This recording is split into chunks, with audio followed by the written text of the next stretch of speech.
Bonjour frères et sœurs, je continue cette émission qui fait partie de la grande série où j'essaye avec vous de lire les évangiles qui suivent la résurrection de Jésus pour pouvoir mieux découvrir qui est ce Christ ressuscité, ce qu'il nous apprend de notre foi et de ce que nous avons à vivre. Peut-être vous rappelez-vous que dans la première intervention, j'ai regardé le récit des femmes au tombeau et du tombeau trouvé vide par Pierre et Jean, et de ce fait que nous découvrons que Jésus, même s'il fait bien partie de notre histoire, a quitté notre vie pour entrer dans la vie. Il n'est pas simplement revenu à la vie, mais il est entré dans autre chose, même s'il fait toujours partie de notre vie. Et c'est d'ailleurs ce qu'il va nous faire découvrir dans l'épisode de sa rencontre avec Marie-Madeleine. Il nous rappelle que s'il est tout à fait différent, il est pourtant encore l'un d'entre nous et que nous sommes comme entraînés par lui dans cette histoire de telle manière que sa résurrection est notre résurrection.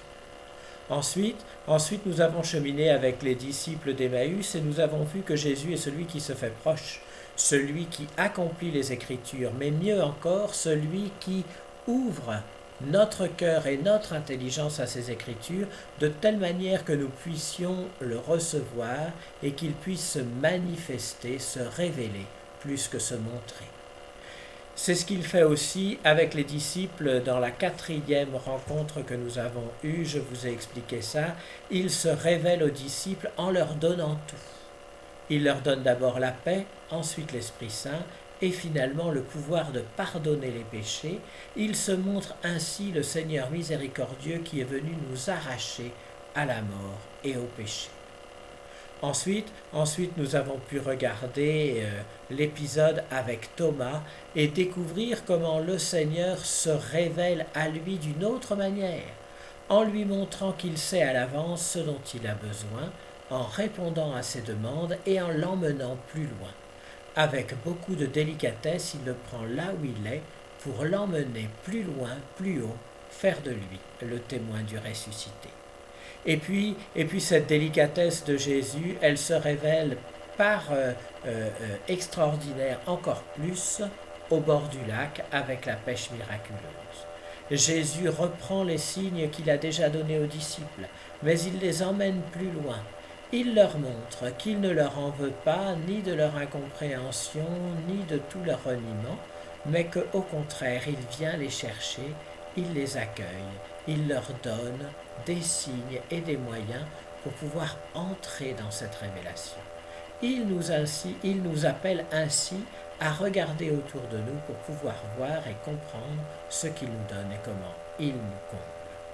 Eh bien, ce dont je vais vous parler maintenant, c'est le texte qui suit immédiatement ce récit de la pêche miraculeuse. Nous sommes toujours au bord du lac, mais cette fois-ci, Jésus parle particulièrement avec Saint Pierre et seulement avec lui. C'est toujours dans le chapitre 21 de l'évangile de Saint Jean. Voici. Quand ils eurent mangé, Jésus dit à Simon-Pierre, « Simon, fils de Jean, m'aimes-tu vraiment, plus que ceci ?» Il lui répond, « Oui, Seigneur, toi tu le sais, je t'aime. » Jésus lui dit, « Sois le berger de mes agneaux. » Il lui dit une deuxième fois, « Simon, fils de Jean, m'aimes-tu vraiment ?»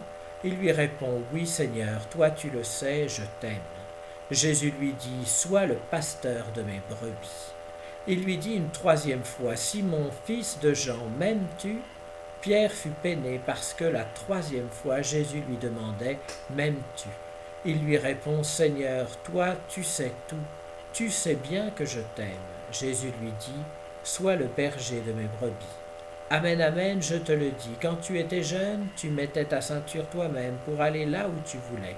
Quand tu seras vieux, tu étendras les mains, et c'est un autre qui mettra ta ceinture pour t'emmener là où tu ne voudrais pas aller. Jésus disait cela pour signifier par quel genre de mort Pierre rendrait gloire à Dieu. Sur ces mots, il lui dit « Suis-moi ». Voilà, c'est un texte que nous connaissons bien. Nous connaissons aussi l'interprétation la plus habituelle qui fait que Jésus pose 3 fois la question « M'aimes-tu » pour rattraper les 3 reniements de Saint Pierre. C'est une interprétation habituelle et je ne reviendrai pas dessus. Elle fait bien trop partie du patrimoine chrétien pour que je la conteste. Par contre, je me permets de prendre un point de vue complètement différent. Je voudrais commencer par la fin. À la fin, Jésus dit « Suis-moi ». Il vient 3 fois de lui demander s'il l'aimait. Il vient 3 fois de lui confier le troupeau, soit le pasteur de mes brebis. Il vient de faire de lui le pasteur universel et lui donner la plus grande mission qui soit sur la terre. Et puis, il lui dit « Suis-moi ». Et c'est quelque chose qui pour moi est très important, au moins dans 2 sens. La première, c'est que notre mission, quelle qu'elle soit, n'a d'importance que dans la mesure où elle nous permet, à nous et peut-être à d'autres frères, mais à nous, de pouvoir nous approcher du Seigneur, de pouvoir vivre en communion avec lui, de pouvoir être avec lui, l'imiter et le suivre. Est-ce important que je sois prêtre et curé de paroisse? En soi, non. Mais pour moi, oui. C'est très important parce que c'est le chemin que le Seigneur m'a tracé pour que je puisse être avec lui. Ma prière, mon amour pour lui et pour mes frères, ma façon de vivre et la mission même, les actes concrets que je fais, tout dépend de cela, mais tout me pousse et me tire vers Dieu. La grande question, c'est de savoir, est-ce que je vais savoir entendre « suis-moi » et pas seulement « sois prêtre ». À vous aussi, le Seigneur qui vous a baptisé vous dit « suis-moi ». La question c'est, est-ce que vous entendez simplement « je suis un baptisé » et un baptisé ça fait certaines choses dans l'Église, ou bien est-ce que vous entendez « comme baptisé, trouve le chemin » fais ce qui est nécessaire pour pouvoir imiter ce que j'ai vécu et vivre avec moi. Jésus dit à Pierre, suis-moi. Et il lui dit, après avoir évoqué son martyre, quand tu seras vieux, tu étendras les bras, et c'est un autre qui mettra ta ceinture pour t'emmener là où tu ne voudrais pas. Simon-Pierre va être martyr. Jésus le lui annonce. Et c'est ce martyr qui entraîne la phrase « suis-moi ». Autrement dit, n'aie pas peur de me suivre même quand je te dis que tu vas être martyr. N'aie pas peur de m'offrir ta propre vie. Le plus important, ce n'est pas de savoir comment tu vas vivre, ce n'est pas de savoir comment tu vas mourir. Le plus important, c'est de savoir avec qui tu vas mourir pour savoir qui ta mort te donnera de rencontrer. Si tu vis avec moi, au jour de ta mort, je serai là. Voilà ce que le Seigneur nous dit. Et du coup, nous comprenons un peu mieux pourquoi 3 fois le Seigneur répète « Pierre, m'aimes-tu » Ma conviction, c'est que ce n'est pas tant pour rappeler les 3 reniements que pour rappeler les 3 fois où Jésus est tombé sous sa croix. 3 fois le Seigneur, à bout de force, est tombé. Mais 3 fois, il s'est ressaisi de sa croix, il s'est relevé, il l'a porté jusqu'au bout pour faire la volonté de Dieu.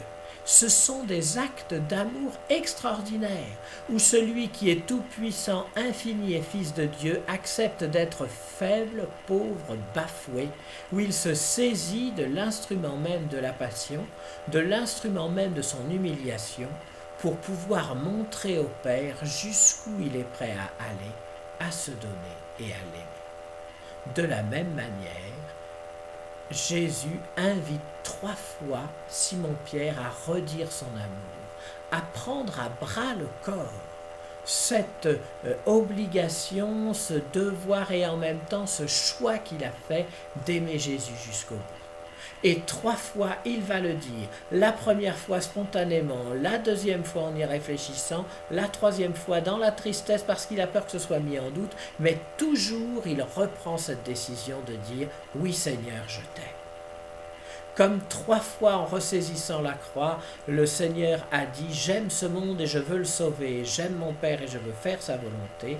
De la même manière, 3 fois, Simon-Pierre a dit « Oui Seigneur, je t'aime ». Et 3 fois, il a reçu cette mission merveilleuse qui l'a conduit à entendre la phrase toute simple « Suis-moi ». Alors, frères et sœurs, je voudrais que nous aussi, dans nos réflexions, mais aussi dans notre vie quotidienne et dans tout ce qui nous frappe, nous puissions décider de prendre toujours le choix de l'amour de Dieu. Aussi bas que nous soyons tombés, aussi souvent que nous tombions, nous pouvons toujours saisir cette croix à bras-le-corps, saisir cette espérance à bras-le-corps et dire au Seigneur « Oui, je t'aime. Et la preuve, c'est que je prends ma croix et que je te suis. C'est que j'écoute ta voix, je réponds en disant que je t'aime et je te suis. Oui, frères et sœurs, petit à petit, le Christ ressuscité nous invite à une transformation, à une conversion. Il ne s'agit plus simplement de le voir qui se révèle, il ne s'agit plus simplement de voir qu'il nous montre qui il est, sa divinité, son humanité, sa fraternité, sa proximité avec nous. Il s'agit de l'entendre qui nous appelle et qui nous appelle à une seule chose, l'aimer et le suivre. Alors nous serons vraiment ses disciples, et peu à peu, le Christ ressuscité deviendra le sens de notre vie, la force de notre vie, la joie de notre vie. Allons avec le ressuscité vers le Père dans la paix.